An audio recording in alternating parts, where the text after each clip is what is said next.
2020년 금요일의 과학터치 강연에 오신 유튜브 시청자 여러분, 안녕하세요. 저는 사회를 맡은 선운초등학교 교사 임혜랑입니다. 반갑습니다. 처음 이 강연을 듣는 분이 계실 것 같아서요. 금요일의 과학터치가 어떤 강연인지 짧게 소개해드리고 시작하려 합니다. 금요일의 과학터치는 한국연구재단이 주관하는 강연으로서 다양한 사업의 연구 결과를 국민들에게 되돌려드리기 위해 연구자님들을 직접 모시고 그분들과 소통하는 과학 지식 나눔의 장입니다. 원래는 매주 금요일 저녁에 대면 강연이 있었는데요.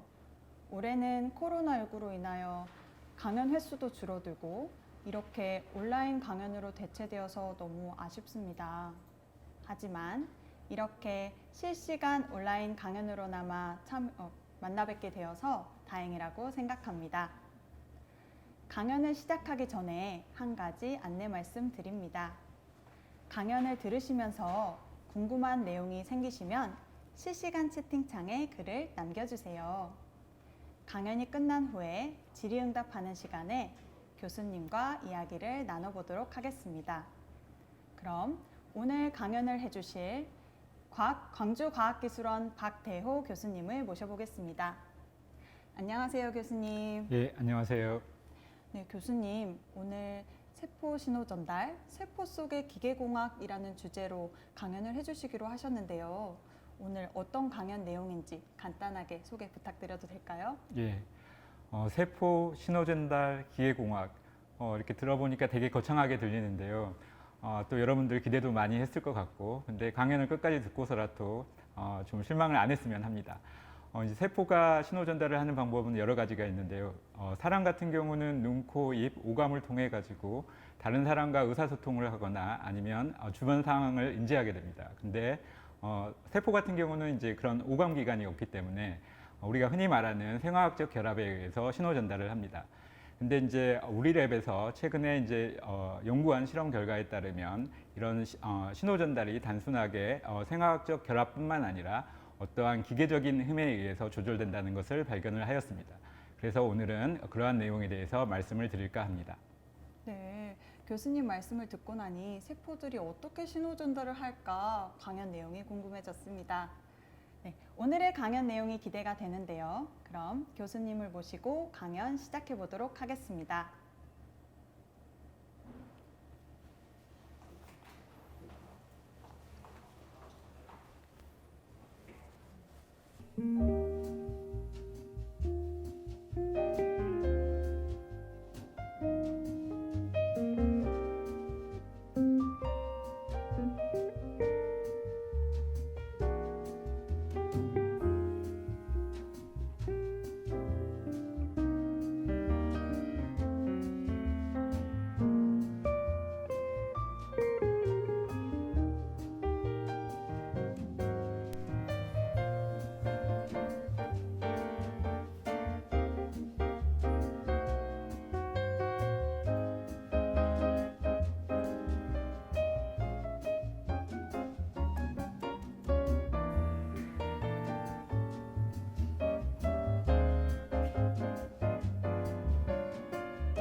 예, 안녕하세요. 광주과학기술원 박대호입니다. 앞서 선생님께서 잘 설명을 해주셨는데 오늘은 세포 신호 전달, 세포 속의 기계공학에 대해서 강연을 드리도록 하겠습니다. 부제로는 우리 몸의 청소부, 사멸세포 제거에 관한 것입니다.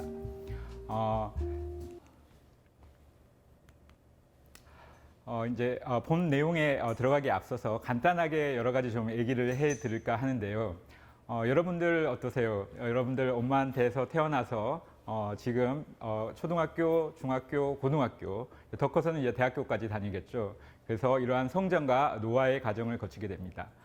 그 뒤에는 결과적으로 좀 슬픈 얘기이긴 하지만 언젠가는 죽게 되겠죠. 이건 비단 우리 인간뿐만 아니라 모든 생명체가 걷는 그런 라이프 사이클이 되겠습니다. 이런 생명체를 조금 더 구체적으로 들어보면 다세포 생명체는 당연히 이제 세포로 구성이 되어 있겠죠. 이런 세포 역시 우리 개체와 같은 똑같은 라이프 사이클을 돌아가게 되는데 세포 역시 세포 분열을 하고 이건 개체로 말을 하면 어떻게 보면 이제 탄생이 되겠죠. 그리고 나서 세포 분열 후에 세포 역시 성장과 노화의 과정을 거치게 됩니다. 세포가 성장하네, 세포가 노화에 이르네. 여러분들한테는 좀 생소한 개념일 수는 있겠지만 단순한 예로 세포가 더 이상 세포 분열을 하지 못할 때 세포가 노화됐다 이런 표현을 쓰기도 합니다. 그래서 이러한 과정을 통해서 세포가 노화에 이르게 되고 언젠가는 세포가 그 기능을 다할 때는 세포 역시 개체처럼 똑같이 죽음에 이르게 됩니다. 그런데 이런 것들이 비단 개체와 세포뿐일까요? 세포를 구성하는 물질들은 여러 가지가 있는데 단백질, DNA, RNA 여러분들 많이 들어봤죠? 그런 것처럼 이런 물질 역시 개체와 세포와 앞에서 봤던 그런 것들과 똑같은 라이프 사이클을 돌아가게 됩니다. 세포를 이루는 물질 중에 가장 중요한 물질인 단백질에 대해서 한번 예를 들어볼까요? 여러분들 생명과학 시간에 단백질이 어디에서 만들어지는지 얘기를 잘 들었죠? 예, 맞습니다. 바로 단백질은 세포 내 단백질 공장인 리보솜에서 만들어지죠. 보는 그림처럼 리보솜이 mRNA를 템플레이트로 해가지고 단백질을 만들어내기 시작을 하죠. 여러분들 수준에서는 약간 좀 어려울 수는 있겠지만 이 리보솜에서 단백질이 만들어지는 과정을 개체나 세포의 그런 탄생 과정으로 비유를 할 수가 있습니다. 그런 다음에 이 단백질 역시 성장과 노화의 과정을 거치게 되는데요. 여러분들 교과서 수준에는 아마도 이런 내용이 그렇게 많이 언급이 되지는 않을 거라고 생각이 됩니다. 그런데 이 단백질이 만들어지면 그 단백질 자체가 어떠한 기능을 하는 게 아니라 여러 가지 수정의 과정을 거치게 됩니다. 그림에서 보이는 것처럼 어떤 것들은 유비키티네이션이 되고 어떤 것들은 포스포릴레이션이 되고 인산화가 되고 어떤 것들은 메틸레이션이 됩니다. 이런 과정을 통해 가지고 단백질이 마지막으로 어떠한 기능을 할 수가 있고 어떤 효소 활성을 가질 수가 있는 거죠. 이렇게 해가지고 단백질 역시 성장과 노화의 과정을 거치게 됩니다. 그런 다음에 이제 단백질 역시 더 이상 그 단백질이 기능을 하지 못할 때 죽게 되는데요. 우리가 흔히 말하는 것으로 단백질에 변성이 왔다고 그러죠. 이런 경우 단백질이 그 기능을 잃어버리게 됩니다. 일상생활에서 가장 쉽게 볼 수가 있는 것들이 여기 보이는 그림처럼 우리 그 달걀 후라이를 해보게 되면 흰자가 이렇게 굳는 과정을 볼 수가 있죠. 이런 것들이 바로 단백질 변성 과정의 대표적인 예라고 할 수가 있습니다. 그래서 이제 보는 바와 같이 단백질 역시 이런 변성 과정을 거치게 되면 더 이상 단백질의 기능을 할 수가 없고 그렇기 때문에 이 단백질은 죽었다 이렇게 표현을 할 수가 있을 것 같습니다. 보시는 바와 같이 이런 개체를 이루는 세포, 세포를 이루는 단백질 이러한 모든 것들이 똑같은 라이프 사이클을 돌아가게 되죠. 탄생과 성장과 노화 그리고는 결국 죽음에 이르게 됩니다. 그런데 이런 것들이 죽게 되고 난 후에 과연 어떤 일이 벌어질까요? 사람들 같은 경우는 우리 장례를 치르죠. 그런 다음에 대부분 화장을 하거나 땅속에 묻습니다. 단백질 같은 경우에는 이 내용 역시 여러분들한테 약간 좀 생소할 수는 있을 것 같긴 한데 단백질도 변성이 오고 그 기능을 다 하지 못할 때 죽음에 이르게 된다고 말씀을 드렸죠. 그 뒤에 이 단백질은 여기 보이는 것처럼 프로테아좀을 통해서 분해가 일어나게 됩니다. 프로테아좀뿐만 아니라 세포 내의 기관인 라이소좀에 의해서 역시 분해가 일어나기도 하죠. 여하튼 단백질 역시 이러한 프로테아좀이나 라이소좀을 통해 가지고 분해에 이르게 됩니다. 자, 그렇다면 여기에서 질문이 있습니다. 세포 역시 죽음에 이른다고 했었죠. 그런데 이 세포가 죽은 다음에 우리 몸속에서 어떻게 처리가 될까요? 이 내용이 바로 오늘 강연의 주된 내용이 되겠습니다. 그리고 이런 죽은 세포가 우리 몸속에서 처리될 때 여러 가지 신호 전달이 일어나는데 이러한 신호 전달에서 기계적인 힘이 어떻게 작용하는지에 대해서 얘기를 해보도록 하겠습니다. 죽은 세포가 우리 몸에서 어떻게 처리가 되는지에 대해서 얘기를 한다고 했었죠. 그렇다면 죽은 세포가 뭔지에 대해서 한번 좀 얘기를 해봐야 될 것 같습니다. 오늘 이제 큰 내용은 자살세포 제거, 영어로는 에페로사이토시스라고 하는데 이러한 내용에 대해서 먼저 얘기를 드리기 전에 세포 자살에 대해서 먼저 말씀을 드리도록 하겠습니다. 세포 자살은 영어로 에이팝토시스 또는 프로그램드 셀 데스라고 합니다. 사실 프로그램드 셀 데스에는 여러 가지가 있는데 우리가 일반적으로 생각하는 세포 죽음이라고 하면 어떤 물리적인 자극이나 화학적인 자극에 의해서 세포가 죽을 수도 있겠죠. 그런데 이런 세포 자살 또는 프로그램드 셀 데스는 그런 외부의 자극에 의해서 세포가 죽는 게 아니라 이 세포는 죽어야 돼 이렇게 프로그램이 되어 있습니다. 그래서 때와 장소에 따라서 이 세포가 어떻게 죽음에 이르게 되는 거죠. 이러한 것들이 바로 에이팝토시스입니다. 프로그램드 셀 데스에는 뭐 이제 에이팝토시스뿐만 아니라 여러 가지 셀 데스가 있는데 이 역시 이제 여러분들 수준을 사실 좀 넘어서는 부분이라 길게는 언급하지 않겠습니다. 뭐 간단한 예를 들어보게 되면 에이팝토시스, 그다음에 오토페이직 셀 데스, 그러니까 오토페이직 셀 데스가 있고 그런 다음에 프로그램드 네크로시스가 있고 그런 다음에 이제 각질화 이런 것들이 있습니다. 영어로는 코니피케이션이라고 하는 거죠. 에이팝토시스는 세포 자살이라고 부를 수가 있고 앞에 그 오토페이직 셀 데스라고 말씀을 드렸죠. 이런 건 자식작용으로 생각을 하시면 되겠습니다. 그러니까 세포가 자기 자신을 먹는 거죠. 그 다음에 네크로시스는 세포 괴사로 생각을 하시면 되겠습니다. 여하튼 이러한 여러 종류의 프로그램드 셀 데스가 있고 오늘 저희가 주로 초점을 맞출 내용은 이 에이팝토시스입니다. 우리가 주변에서 가장 쉽게 에이팝토시스를 볼 수 있는 현상은 여기 그림에서 보는 것처럼 올챙이가 개구리가 되는 과정에서 볼 수가 있습니다. 여러분들 올챙이 꼬리가 어떻게 없어질까요? 한번 상상을 해보셨을까요? 어떤 혹자는 이 올챙이 꼬리가 올챙이에서 떨어져 나가고 난 뒤에 개구리가 된다고 생각을 할 수도 있을 것 같고 어떤 사람은 이 올챙이 꼬리가 개구리 안으로 이렇게 빨려 들어가 가지고 없어진다 이렇게 생각을 할 수도 있겠죠. 사실 전자보다는 후자의 경우가 더 가깝습니다. 말씀드렸듯이 이 올챙이 꼬리에서는 엄청나게 많은 셀데스가 일어납니다. 이 셀데스는 세포 죽음이 일어나는 거죠. 그래서 이러한 세포 죽음은 어떤 시기와 어떤 때에 따라서 이 세포가 죽게끔 프로그래밍이 되어 있습니다. 그래서 올챙이가 개구리로 될 때 이 꼬리에 있는 세포들이 죽게끔 되어 있는 거죠. 그래서 이 올챙이가 개구리로 될 때 가장 흔하게 우리 주변에서 이러한 에이팝토시스, 세포 자살을 볼 수가 있습니다. 그러면 구체적으로 조금 더 세포 자살이 뭔지에 대해서 한번 알아볼까요? 말씀드렸듯이 에이팝토시스 또는 세포 자살은 프로그래밍이 되어 있습니다. 그래서 어떤 때에 어떤 장소에서 넌 죽어야 돼 이렇게 개체가 명령을 내리는 거죠. 그러면 세포가 죽게끔 되어 있습니다. 그렇다면 내가 힘들게 만들어 놨는데 이 세포를 만들어 놨는데 왜 이 세포는 죽어야 될까요? 여러 가지가 이유가 있는데 여기 텍스트에서 보는 것처럼 일단은 세포가 우리가 발생을 하는 동안에 과잉으로 만들어지게 됩니다. 사실 이제 발생 과정 동안에 여러분들의 눈, 코, 귀, 입, 손가락 이런 것들이 만들어지는데요. 이런 것들은 엑스트라로 많은 세포들이 생기고 난 다음에 조각하는 형식으로 여러분들이 만들어지게 되는 거죠. 여러분들의 모양이 생기게 됩니다. 단순한 예로 여러분들 손가락이 만들어질 때 손가락이 길게 자라서 만들어지는 게 아니라 손가락 사이에 세포들이 죽어가가지고 이런 손가락 모양이 만들어지는 거죠. 발생 과정 동안에. 그렇기 때문에 발생 과정 동안에 과잉의 세포들이 만들어지고 내가 온전한 모양으로 만들어지기 위해서 이런 프로그램드 셀 데스, 세포 자살이 일어나야 되는 거죠. 또 다른 이유로는 세포가 되게 노화가 됐어요. 그래서 더 이상 기능을 할 수가 없습니다. 그래서 어떤 뭐 심장이나 간 여기에서 그 기능을 담당하는 세포가 노화가 일어나고 더 이상 기능을 하지 못하게 된다면 그 장기나 조직이 똑같이 기능을 할 수가 없겠죠. 그렇기 때문에 이러한 세포들은 빨리빨리 죽어 없어져야 됩니다. 그래서 이런 세포 자살이 일어나야 되는 거죠. 다른 하나는 여러분들 여름에 해변에 가게 되면 엄청나게 많은 이렇게 자외선을 쬐잖아요.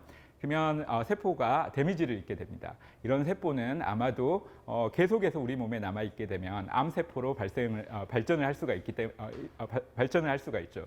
그렇기 때문에 이런 위험한 세포들은 죽어야 됩니다. 이 역시 세포 자살에 의해서 프로그램드 셀 데스에 의해서 세포가 죽게 됩니다. 결론적으로 말씀을 드리자면 이러한 세포 자살은 퀄리티 컨트롤 중에 하나이고 발생과 그다음에 조직의 항상성, 더 나아가서는 면역 조절에 아주 중요한 역할을 하고 있습니다. 그렇다면 우리 몸에서 얼마나 많은 세포가 죽는지 한번 계산을 해볼까요? 여러분들 혹시 우리 몸이 얼마나 많은 세포로 구성되어 있는지 생각을 해봤을까요? 온라인이 아니라 우리 서로 마주보고 얘기를 했다면 내가 여러분들한테 세포가 우리 몸을 구성하는 세포가 몇 개 정도 될까요? 이렇게 좀 질문을 던질 수가 있을 것 같긴 한데 그렇지 못해서 좀 아쉽긴 합니다. 이렇게 사람에 따라 많이 틀리겠죠. 그 다음에 내가 어리냐, 이렇게 성인이냐, 뭐 이런 거에 따라서 세포 수도 많이 결정이 되겠죠. 근데 일반적으로 약 37개의 세포로 이루어졌다고 합니다. 그 중에서 한번 우리 피 속에 들어있는 세포를 한번 볼까요? 이게 영어로 되어 있어가지고 조금 어려울 수는 있겠지만 여기 밑줄 그어진 이 세포를 보게 되면 우리 피 속에는 많은 세포들이 있죠. 여기 우리 흔히 말하는 적혈구도 있고 백혈구도 있고 이런 게 이제 피를 구성하는 세포들이죠. 그런데 그러한 백혈구 중에 하나인 뉴트로필, 이 중성구라는 게 있는데 이 중성구가 P1 마이크로리터 속에 들어있는 숫자가 여기 표에서 보는 것처럼 3,000개에서 약 7,000개 정도의 세포가 들어있습니다. 그리고 이 뉴트로필은 어떻게 보면 그 라이프 스팬이 가장 짧은 세포 중에 하나인데 하루 정도만 살 수 있다고 합니다. 그렇다면 하루 동안에 얼마나 많은 중성구가 죽어나가는지 계산을 해낼 수가 있겠죠. 다만 우리가 우리 몸속의 피 양을 정확하게 알 수 있다면 얼마나 많은 중성구가 우리 몸속에서 죽어 없어져 나가는지를 계산을 해낼 수가 있겠죠. 성인의 몸에서 피를 이렇게 다 이렇게 짜고 짜면 약 6리터 정도 피가 나온다고 합니다. 그러면 이제 계산이 가능하겠죠. P1 마이크로리터 속에 3,000개에서 7,000개 정도의 뉴트로필이 있고 이게 하루에 죽어나갑니다. 그렇다면 전체적인 하루 동안에 죽어나가는 뉴트로필 중성구의 숫자는 3,000 곱하기 6리터 곱하기 10의 6승이 되겠죠. 계산을 해보면 약 180억 개의 뉴트로필이 하루 동안에 죽어나갑니다. 이건 어떻게 보면 엄청나게 많은 숫자이고 또 어떻게 보면 적은 전체적인 세포 숫자에 비하면 우리 몸을 구성하는 세포 숫자에 비하면 그렇게 많지 않는 숫자일 수는 있는데요. 이건 한 타입의 세포가 하루 동안에 죽어나가는 수입니다. 그렇다면 이제 우리 몸을 이루는 여러 가지 세포들을 다 고려를 해봤을 때 정말로 많은 세포들이 죽어나가는 걸 알 수가 있겠죠. 그래서 여러분들 몸속에서 하루 동안에 약 1% 정도의 세포가 죽어나간다고 합니다. 여러분들 가끔씩 이렇게 살다 보면서 정말 힘들어, 난 다시 태어나고 싶어 이런 생각들 가끔씩 하죠. 사실 근데 여러분들 그런 생각을 할 필요가 없습니다. 왜냐하면 여러분들은 100일마다 새롭게 태어나고 있습니다. 여기 보이는 것처럼 하루에 1%의 세포가 죽어나가기 때문에 100일이 되면 완전히 여러분들 몸에 있는 모든 세포가 새롭게 대퇴가 되겠죠. 그렇기 때문에 여러분들은 항상 100일마다 새롭게 태어나고 있습니다. 열심히들 사십시오. 여기까지 해가지고 자살세포 에이파토시스에 대해서 얘기를 했었고 그런 다음에 본격적으로 에페로사이토시스 사멸세포 제거에 대해서 얘기를 해보도록 합시다. 보이는 것처럼 여기 이제 사멸세포가 만들어지면 이러한 사멸세포를 제거하는 일련의 과정을 에페로사이토시스 사멸세포 제거 과정이라고 하는 거죠. 에페로사이토시스 이렇게 단어가 약간 좀 어렵긴 한데 라틴어에서 나왔다고 합니다. 에페레란 말은 이렇게 어떤 걸 묻다 또는 무덤으로 데려가다 이런 뜻이고요. 사이토시스라는 말은 물질의 이동을 말을 합니다. 세포막을 기준으로 뭐 이렇게 안으로 들어오거나 밖으로 나가거나 이런 것들을 사이토시스라고 하는 거죠. 그렇다면 에페로사이토시스가 뜻하는 것을 알 수가 있겠죠.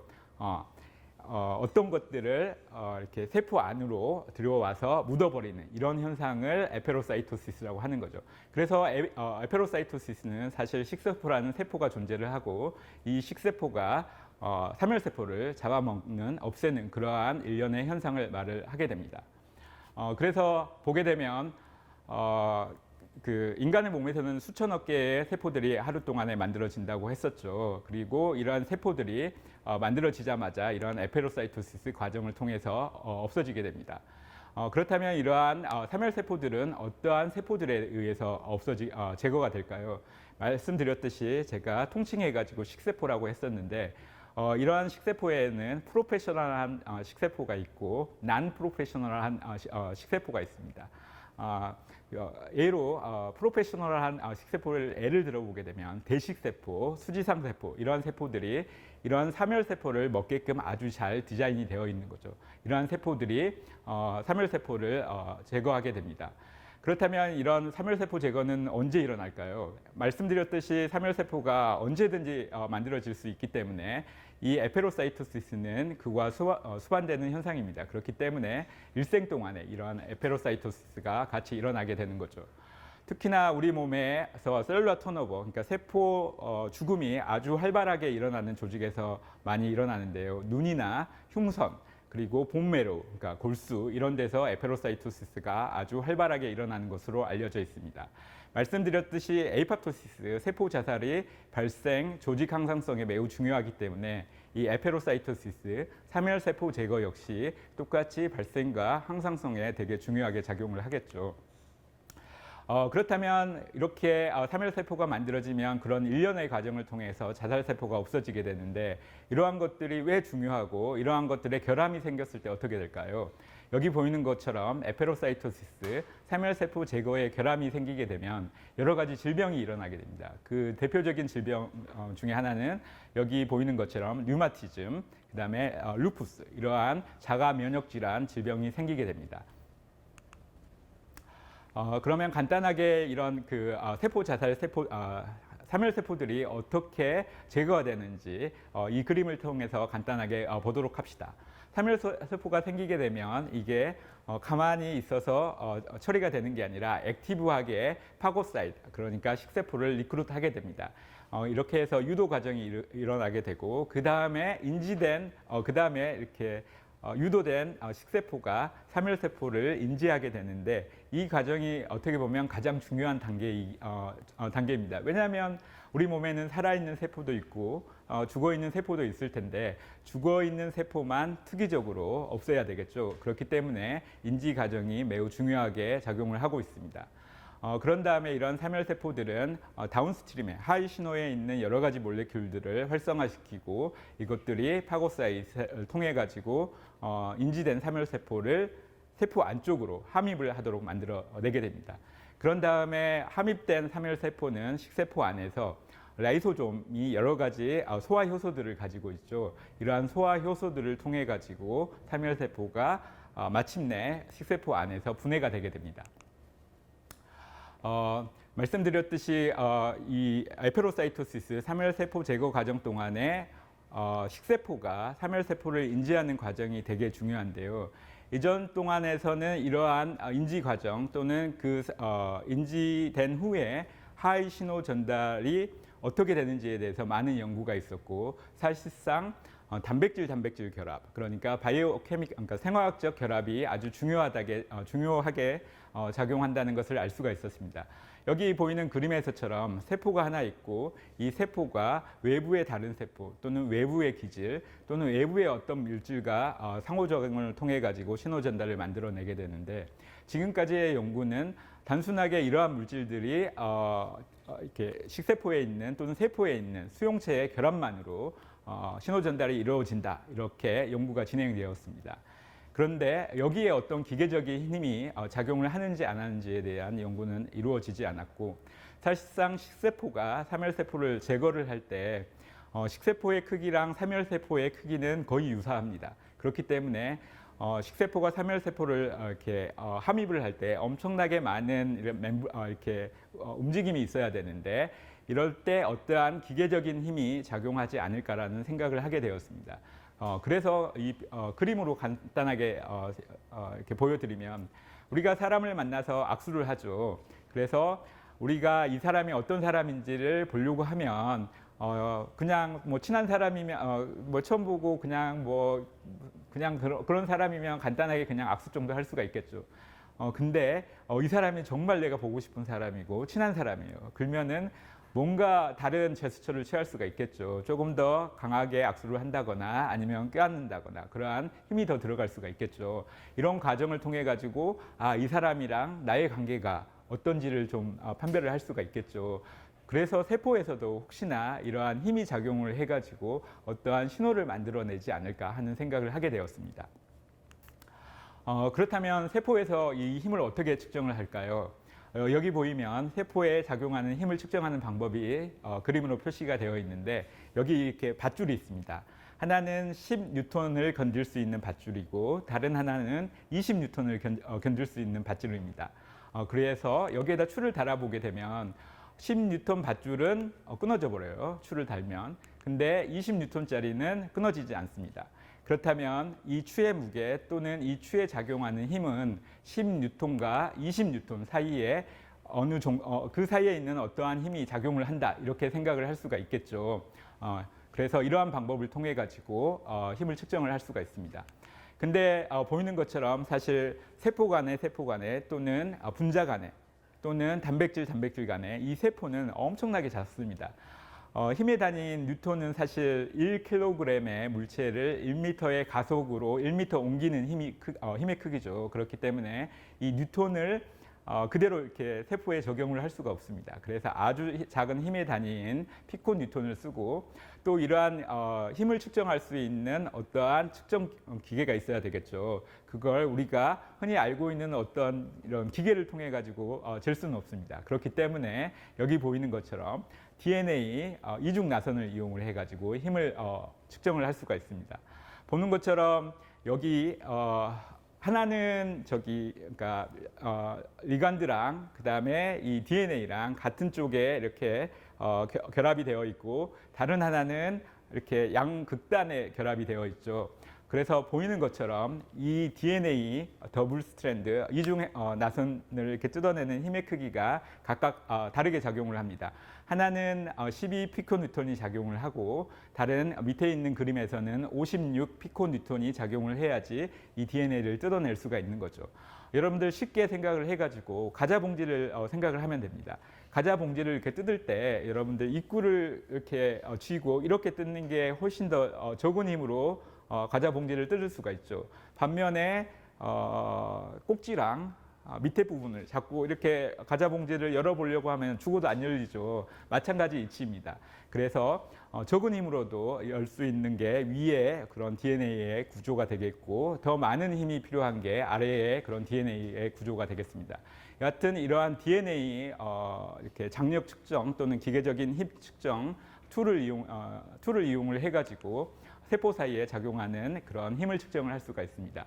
사실 오늘 시간 관계상 이제 많은 데이터, 많은 그림, 많은 동영상을 준비하지는 못했고 여러분들이 이해하기에 조금 어려운 부분이 있어서 간단하게 몇 가지 예를 들어서 설명을 해 보이도록 하겠습니다. 여기는 이 실험은 12 피코뉴턴 앞에 봤던 그 DNA랑 56 피코뉴턴 DNA를 표면에 깔았어요. 그 위에다가 세포를 이렇게 얹어 놓은 거죠. 그렇다면 여기에서 수용체랑 리간드랑 작용을 해가지고 끊어지지 않는다고 하면 세포가 거기에 딱 붙어 있으니까 더 이상 움직이지 못하겠죠. 반면에 끊어진다고 하면 세포가 표면을 자유롭게 움직일 수가 있겠죠. 그래서 그러한 현상을 관찰을 한 것입니다. 보는 그림과 같이 12 피코뉴턴에서는 세포가 보다 더 자유롭게 움직이는 걸 볼 수가 있죠. 반면에 56 피코뉴턴에서는 세포가 움직이지 못하고 제자리에 있는 것을 볼 수가 있습니다. 그 말은 세포에 12 피코뉴턴 이상 56 피코뉴턴 이하의 어떠한 힘이 작용을 한다. 이런 것들을 보여주는 증거가 되겠죠. 이 그림을 다시 컴퓨터 프로그래밍을 통해 가지고 세포가 어떻게 움직이는지를 보여주는 그림이 되겠습니다. 보는 것처럼 12 피코뉴턴에서는 세포가 아주 이렇게 활발하게 움직이죠. 저기 보이는 선을 이렇게 한번 생각을 해보면 되겠습니다. 12 피코뉴턴에서는 보다 더 긴 선이 보이고 56 피코뉴턴에서는 아주 이렇게 선이 짧게 존재하죠. 그 말은 다시 한번 56 피코뉴턴에서는 세포가 그 앞서 보여드렸던 그걸 측정을 할 수 있는 게이지에 딱 붙어가지고 이걸 뜯어내지 못한다는 얘기이고 12피코뉴턴에서는 이걸 뜯어낼 수 있기 때문에 활발하게 움직일 수 있다는 거죠. 일단 이 실험을 통해 가지고 세포에 어떤 일정한 수준의 힘이 작용을 한다, 이러한 것들을 알 수가 있었습니다. 그렇다면 우리가 이런 걸 이렇게 표면에 부착을 하지 않고 실제적인 사멸세포를 이렇게 흉내내는 이렇게 가짜의 타겟을 만들었습니다. 그래서 보이는 것처럼 이러한 비드의 구슬에 이 장력을 측정을 할 수 있는 DNA를 달게 된 거죠. 12피코뉴턴을 달거나 56피코뉴턴을 달거나 그렇게 해가지고 식세포한테 이렇게 먹여봤습니다. 그렇다고 하면 일정 수준의 장력이 중요하고 이게 신호 전달에 관련이 됐다고 하면 12피코뉴턴하고 56피코뉴턴하고 먹는 정도가 다르게 보이겠죠. 그러한 것들을 실험을 통해서 한번 관찰을 해보았습니다. 여기 왼쪽에 보이는 게 12피코뉴턴이고 오른쪽에 보이는 게 56피코뉴턴입니다.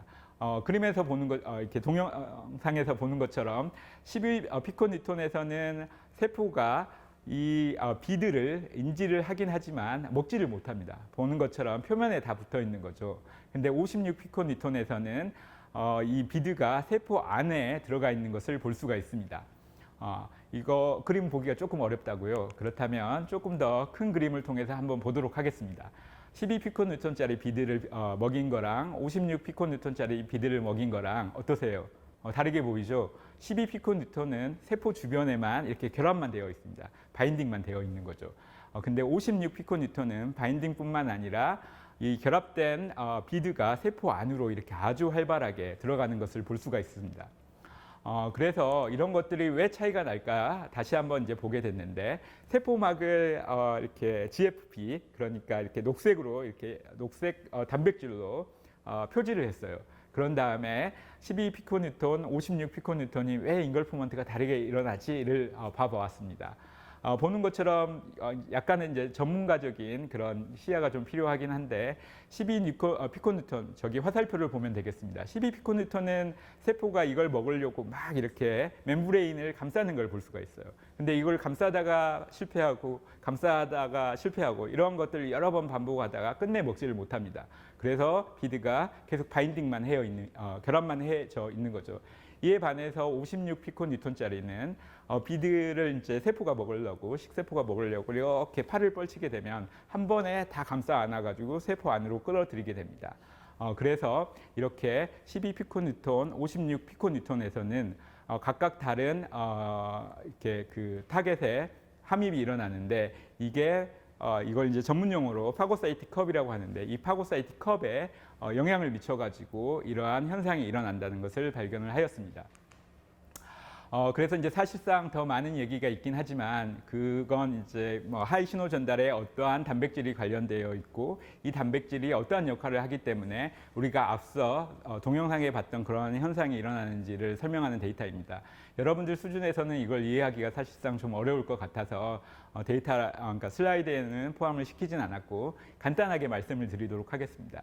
사실 사멸세포를 식세포가 인지를 할 때 사멸세포에 나타나는 리간드를 식세포의 수용체가 인지를 하게 되는데 이때는 단순하게 결합만으로 이걸 이제 케미컬 시그널링 화학적 신호라고 하는데 이 신호만으로 이게 에이팝타릭 셀 또는 사멸세포다라는 걸 충분히 인지를 할 수가 있습니다. 그런데 인지뿐만 아니라 이걸 완전히 세포가 잡아 먹어야 되기 때문에 이때는 이 리간드와 수용체 간의 기계적인 힘이 작용을 해야지만 완벽하게 인지된 사멸세포 또는 우리가 앞서 봤던 그런 비드가 식세포 안으로 들어오게 되는 거죠.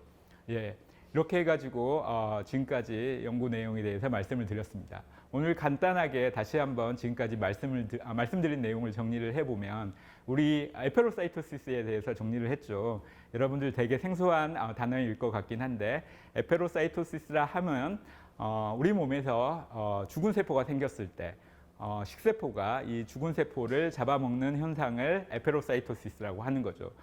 이 에페로사이토시스가 일어나기 위해서는 화학적 신호 전달뿐만 아니라 기계적인 힘에 의한 신호 전달이 되게 중요하다는 것을 알 수가 있었죠.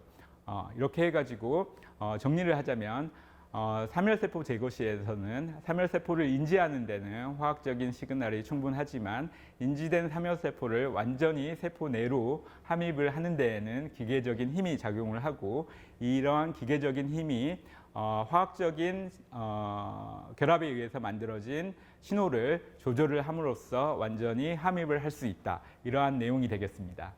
자, 여러분들 충분히 이해가 됐을까요? 좀 여러 가지 여러분들 수준을 벗어나는 얘기들이 좀 있을 것 같긴 한데 아무튼 잘 이해했으면 하는 바람입니다.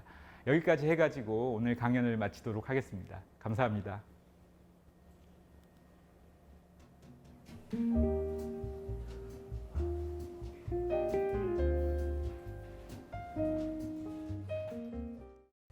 유익한 강연을 해주신 교수님께 감사드립니다. 네, 강연에 대한 질문을 선별하는 동안 교수님과 몇 마디 이야기를 나눠보도록 하겠습니다. 오늘 온라인 강연 해보신 소감 어떠셨을까요, 교수님? 되게 많이 긴장됐습니다. 제가 촌놈이어서 이렇게 카메라 앞에 서본 적이 한 번도 없었거든요. 그래서 많이 떨리고 긴장되고 그래서 제가 이제 뭐 발표하려고 했던 것도 많이 놓치고 그랬던 것 같습니다. 그래서 이렇게 발표가 그렇게 매끄럽지 않고 또 여러분들이 이해하는데 조금 이렇게 좀 어려움이 있었을 것 같긴 한데 아무쪼록 발표 잘 이해했었으면 좋을 것 같습니다. 네, 아마 교수님께서 설명을 잘 해주셔서 많이들 이해하셨으리라 생각합니다. 네, 네, 질문이 준비되었습니다. 어떤 질문들이 나왔을지 궁금한데요. 먼저 첫 번째 질문입니다. 네.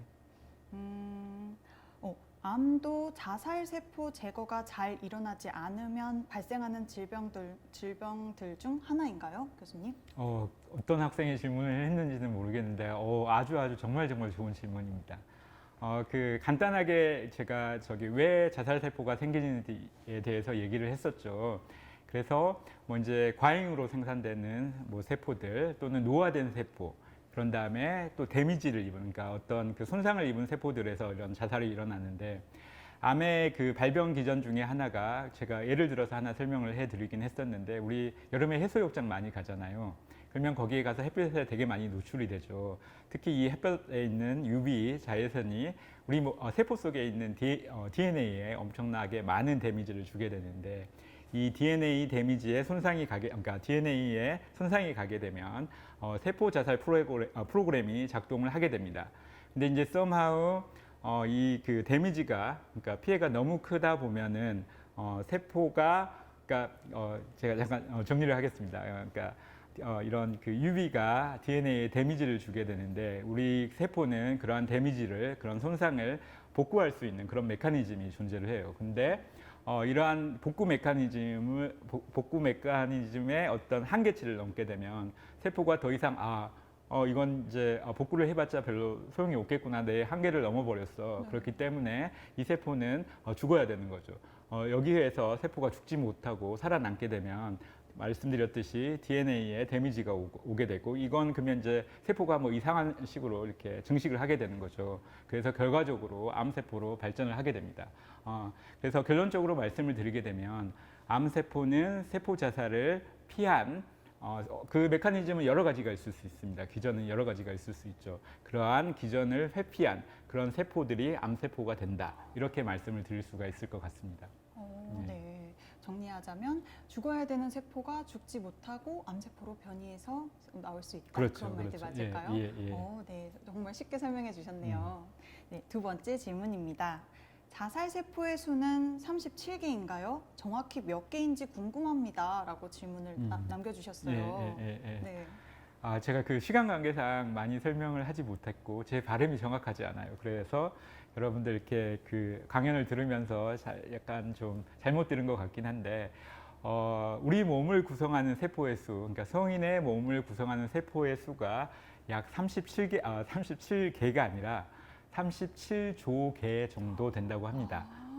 조면 10의 몇 승인지 잘 계산은 안 되는데요. 엄청나게 많은 세포이죠. 그리고 하루 동안에 단순히 하루 동안에 이제 생산되는 자살세포, 죽은 세포의 숫자는 누구도 정확히는 몰라요. 왜냐하면 세본 사람이 없기 때문에. 네. 그리고 사실 우리 몸을 구성하는 세포의 수도 정확히는 모릅니다. 다 이제 대략적으로만 생각을 하는 거죠. 누구도 정확하게 셀 수가 없으니까. 근데 대략적으로 하루 동안에 약 수천억 개의 죽은 세포가 생긴다고 합니다. 그래서 이제 따져보게 되면 수천억 37조 개 이제 계산을 해보게 되면 하루 동안에 약 1%의 우리 몸을 구성하는 세포가 죽게 되는 거죠. 그래서 말씀드렸듯이 여러분들은 100일마다 완전히 새로운 사람으로 태어나게 됩니다. 예, 희망을 가지십시오. 네, 37개가 아니라 37조 개였습니다. 하루에 1%씩 그래서 예, 예. 100일이면 100%가 되어서 100일에 한 번 새로운 사람으로 태어난다는 말씀 맞으시죠? 예, 맞습니다. 네.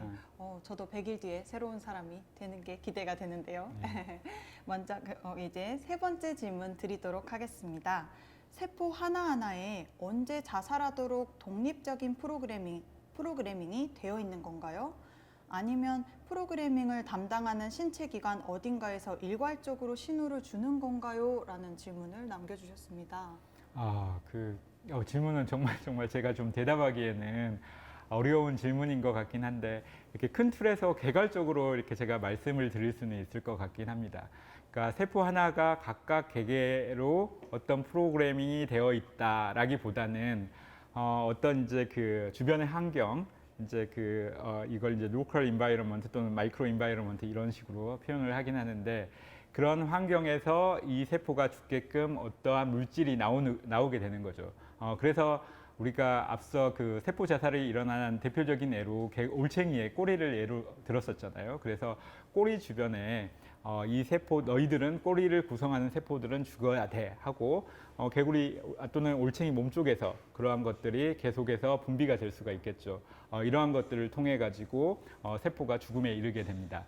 사실 여러분들 이제 대학교에 가게 되면 이 세포 자살에 대해서 되게 정확하게 배우거든요.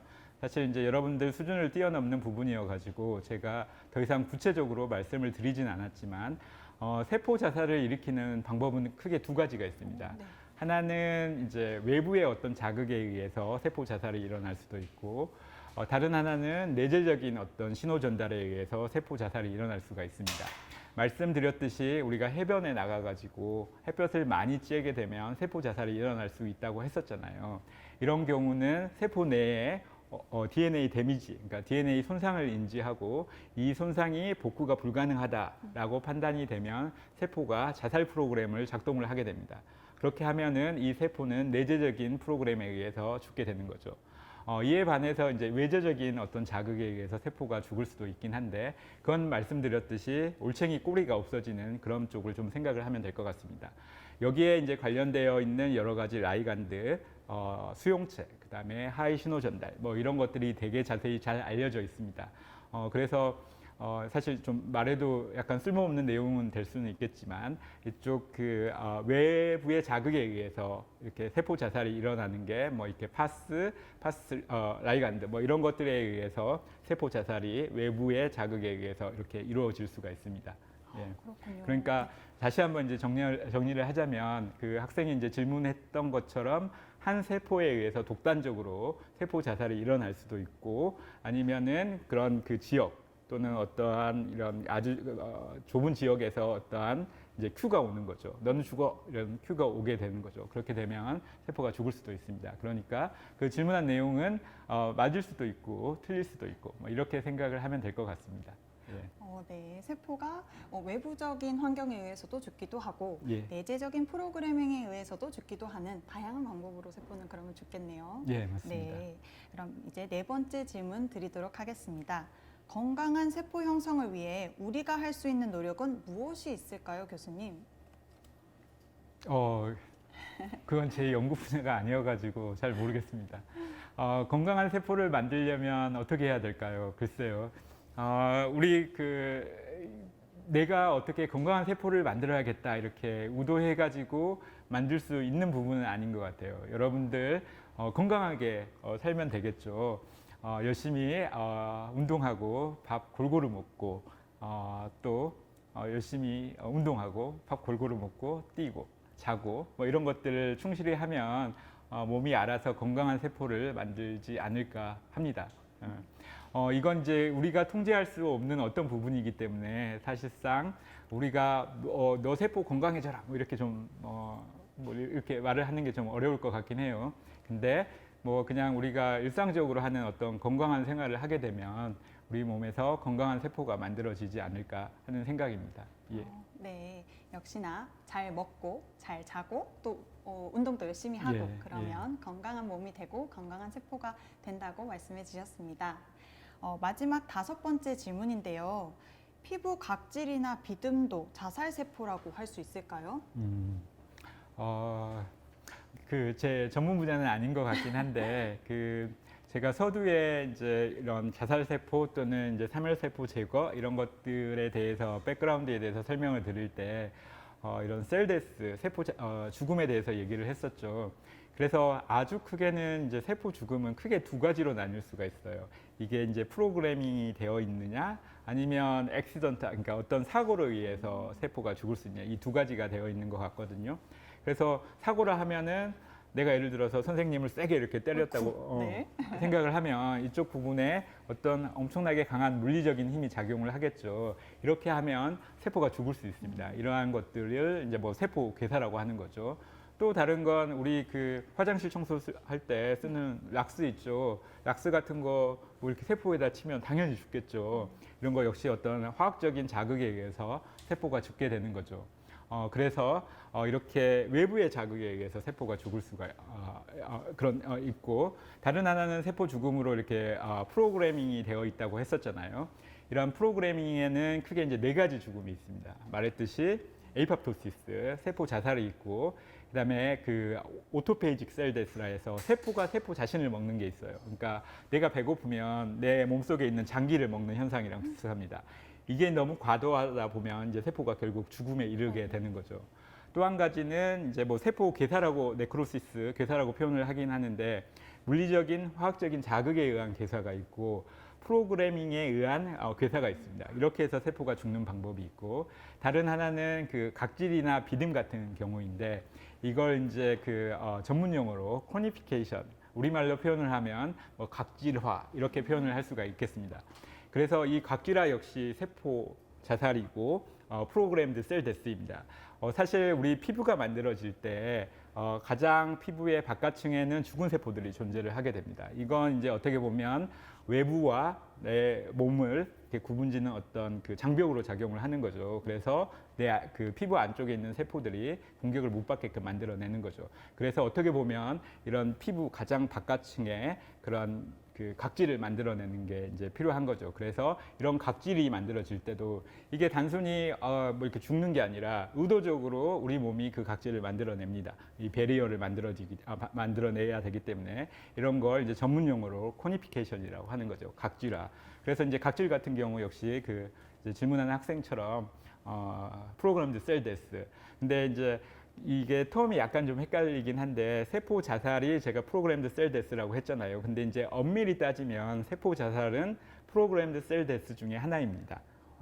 그 프로그램드 셀 데스에 세포 자살이 있고 오토페이직 그러니까 자식 세포 죽음이 있고 그다음에 프로그래밍 이렇게 프로그램 괴사가 있고 그 다음에 각질화가 있는 거죠. 그래서 각질화는 세포 자살은 아니긴 하지만 프로그래밍에 의해서 죽은 세포에 의해서 생기는 현상입니다. 더 나아가서 이제 비듬은 어떻게 보면 이제 우리 피부에서는 각질이 생기는 거지만 머리에서는 이렇게 비듬이 생기잖아요.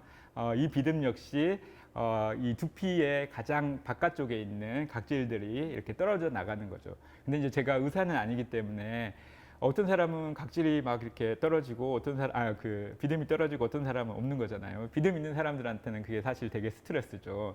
근데 이제 일반적으로 사람들의 이제 비듬이 생길 때 모든 사람들이 이제 다 이 각질이 생기고 각질이 떨어져 나가니까 비듬이 있을 것 같긴 하지만 그런 비듬이 머리에서 떨어지는 그런 각질이 아주 미세하게 떨어진다고 합니다. 그렇기 때문에 정상의 사람들은 그런 비듬이 보이진 않지만 somehow 이제 머리에 뭔가 이상한 뭔가 이제 문제가 생기게 되면 이러한 각질이 이렇게 아주 미세하게 떨어지는 게 아니라 되게 크게 이렇게 떨어지는 거죠. 그렇게 되면 우리가 보이는 비듬이 되는 거죠. 그렇기 때문에 일단은 각질 비듬 뭐 같은 개념으로 좀 생각을 할 수가 있을 것 같고 이건 세포 자살이 아니라 세포 자살은 아니고 프로그램드 셀 데스 그러니까 죽어야 되는 프로그래밍에 의해서 죽는 세포에 의해서 만들어지는 그런 현상 또는 이제 그런 부분 그런 정도로 이해하시면 좋을 것 같습니다. 예. 네. 네. 피부 각질이나 비듬은 자살 세포라기보다는 죽은 세포들이 나오는 어떤 현상이라고 그냥 간단하게 받아들이면 될까요? 예, 근데 이제 그게 네. 그냥 뭐 이렇게 그냥 죽는 게 아니라 네. 죽게끔 되어 있는 거죠. 네. 가장 바깥에 각질을 만들려고 죽게 만들어 있는 거죠. 조금 이제 보다 더 이제 이렇게 피부 조직을 이렇게 보면은 가장 바깥쪽에 이제 에피더미스라고 있거든요. 네. 그러니까 뭐 이렇게 피부 상피, 외피 네. 뭐 이런 정도인데 여기 있는 세포들이 그렇게 그 각질화 현상을 일으키게 됩니다. 그러면 이제 세포가 이렇게 죽게 되는 거죠. 그래서 에피더미스를 이렇게 구성하는 그런 세포들이 죽어가지고 프로그래밍에 의해서 죽어가지고 이렇게 각질이 만들어지게 되는 거죠. 네. 이렇게 자세하게 답변해 주셔서 감사해요. 예. 추가적으로 질문이 한 가지 더 들어왔는데요. 질문이 좀 깁니다. 예. 단백질의 변성 과정이 계란 후라이 외에 또 어떤 예가 있나요? 라는 질문이 들어왔는데요. 교수님 한번 답변 부탁드려도 될까요? 단백질의 변성을 우리가 일상생활에서 가장 쉽게 관찰할 수 있는 건 말씀드렸듯이 이제 예시로 우리가 달걀을 이렇게 삶아 먹거나 아니면 후라이를 하거나 그러면은 달걀의 흰자가 하얗게 이렇게 변하는 걸 볼 수가 있죠.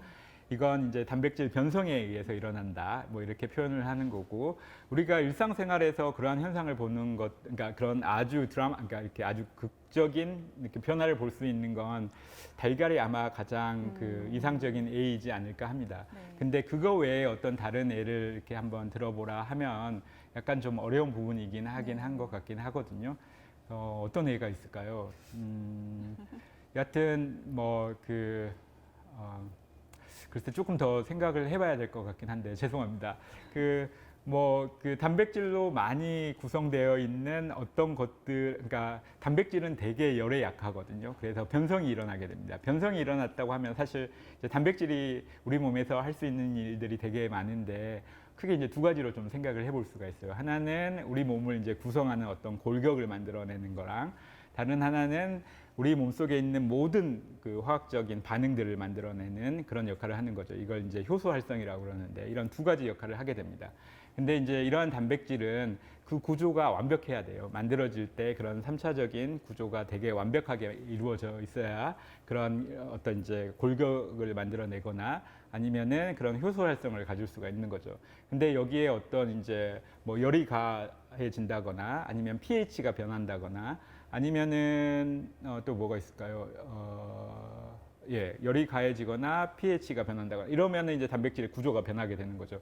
그렇게 하면은 이제 3차원 구조가 변하기 때문에 단백질의 그런 효소 활성이 없어지게 됩니다. 그래서 사실상 우리가 이렇게 실험실 수준에서 단백질의 변성, 그다음에 이 변성으로 인해서 단백질의 어떤 효소 활성이 변하거나 아니면 단백질의 어떤 그 구조가 변하거나 이런 것들은 쉽게 뭐 볼 수 있고 비일비재한데 일상생활에서 그걸 좀 확대해 가지고 우리가 가장 쉽게 볼 수 있는 부분이 뭐일까요라고 이렇게 질문을 하면 사실 제가 아는 게 달걀밖에 없는 것 같습니다. 죄송합니다.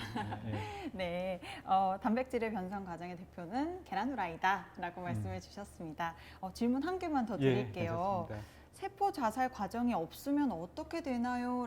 라고 질문을 해주셨는데요. 어떻게 될까요, 교수님? 정말 좋은 질문인 것 같습니다. 제가 시간 관계상 충분히 설명을 드리지는 못했는데 여러분들 집에서 막 음식물 먹잖아요. 그죠?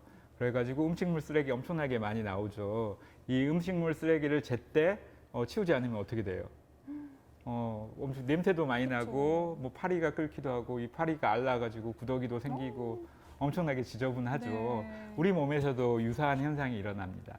사멸세포가 일어나고 이 사멸세포가 식세포에 의해서 빨리 제거가 돼야지만 우리가 음식물 쓰레기를 버리지 않았을 때 생기는 현상을 막을 수가 있습니다. 그래서 이제 조금 더 전문적으로 들어가 보게 되면 사멸세포가 생기고 이게 재빨리 제때 처리가 되지 않으면 이 사멸세포가 터져버려요. 이걸 이제 secondary necrosis라고 표현을 하는데 그러니까 그 자살 세포에서 괴사 세포로 변하게 되는 거죠. 이 괴사 세포는 우리 몸에 되게 안 좋아요. 썩은 거랑 마찬가지거든요. 이 괴사 세포는 그러니까 자살 세포는 우리 몸에 어떻게 보면 되게 이로운 점이 많습니다. 염증 반응을 뭐 억제해 준다거나 뭐 이런 식으로 작용을 하기 때문에 되게 좋은 점이 많은데 이 자살 세포가 뭐 처리되지 않고 더 오래 가게 되면 세포 괴사에 이르게 되고 괴사 세포가 되는 거죠. 이 괴사 세포는 말씀드렸듯이 되게 우리 몸에 안 좋습니다. 염증 반응을 엄청나게 일으키거든요. 그 이유가 이 괴사세포는 그 괴사세포 안에 있는 여러 가지 물질들을 밖으로 다 이렇게 분비를 하는 거죠. 이에 반해서 자살세포는 그 물질들을 플라즈마 멤브레인 세포막에 다 가두고 있어요. 그래서 이제 그런 현상이 안 일어나는데 괴사세포는 그런 현상들이 일어나는 거죠. 그래서 이런 것들이 밖으로 이렇게 분출이 되면 릴리즈가 되면 어떠한 현상이 일어나냐면 우리 몸에 면역이 이제 작용을 하는 거죠. 면역세포들이 가가지고 이걸 인지하고 항원으로 인지를 하게 됩니다. 엔티젠으로 인지를 하게 되고 여러 가지 이제 엔티바디를 만들어내게 되는 거죠. 그래서 우리 몸에 있는 물질 가지고 엔티바디를 만들어내기 때문에 이걸 이제 오토 엔티바디 이렇게 표현을 하거든요. 자가 항체라고 표현을 하죠. 그래서 이런 자가 항체들이 생기게 되면 원래 항체는 외부의 물질들이 이렇게 들어왔을 때 작용을 해가지고 그 외부의 물질들을 없애야 되는데 이 자가 항체들은 외부의 물질을 인지하고 없애는 게 아니라 내부의 물질을 인지를 하고 없애려고 막 노력을 해요. 그렇게 되면은 내 몸에 여러 곳을 막 공격을 하게 되는 거죠. 그 오토 엔티바디들이 예를 들면 우리 관절 같은 경우 막 이렇게 공격을 해가지고 우리 알고 있는 류마티스 관절염 뭐 이런 것들이 생기게 되는 거죠. 그다음에 다른 애로는 이제 뭐 루푸스 뭐 이런 것들이 생기게 됩니다. 그래서 이제 결론적으로 말씀을 드리게 되면 자살세포가 생기고 이 자살세포가 제때 처리되지 않으면 괴사세포로 되고 이 괴사세포가 자가항체를 많이 만들어내게 되죠.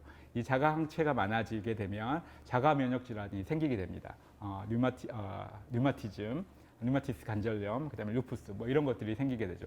결과적으로 그러한 질병들이 생기게 되는 거죠. 그래서 이제 제가 이것도 역시 이제 충분하게 설명드리지는 못했는데 자살세포 그리고 자살세포 제거 뭐 이런 것들이 발생, 세포 항상성, 조직 항상성, 그다음에 면역 조절에 되게 중요하게 작용을 한다고 했었잖아요. 그런 이유 때문입니다. 그 면역 조절이. 그래서 뭐 이제 그 자살세포가 생기게 되면 이 자살세포 자체만으로 염증 반응, 염증을 이렇게 그러니까 이렇게 막을 수가 있는 거죠. 그런 식으로 여러 가지로 관련이 되어 있습니다. 네. 네. 우리 몸의 건강을 위해서도 세포 자살이 꼭 필요하겠네요. 네, 이것으로 질의응답 시간을 마치겠습니다. 긴 시간 동안 멋진 강연과 자세한 질의응답을 해주신 교수님께 박수 부탁드립니다. 네, 감사합니다. 다음 금요일의 과학터치 강연 안내입니다. 도입 강연은 서산초등학교 이경학 선생님께서 사라지는 그림이라는 주제로 강연 예정이십니다. 본 강연은 광주과학기술원 박찬호 교수님을 모시고 수소 전기차는 어떻게 움직이나 라는 주제로 강연 예정입니다. 10월 16일 금요일 오후 7시 실시간 강연에서 다시 만나요. 오늘은 세포 신호 전달, 세포 속의 기계공학이라는 주제로 광주과학기술원 박대호 교수님을 모시고 강연을 들어보았습니다. 교수님과는 여기서 끝 인사드리겠습니다. 감사합니다. 예, 감사합니다. 지금까지 시청해주신 금요일의 과학터치 시청자 여러분, 감사합니다.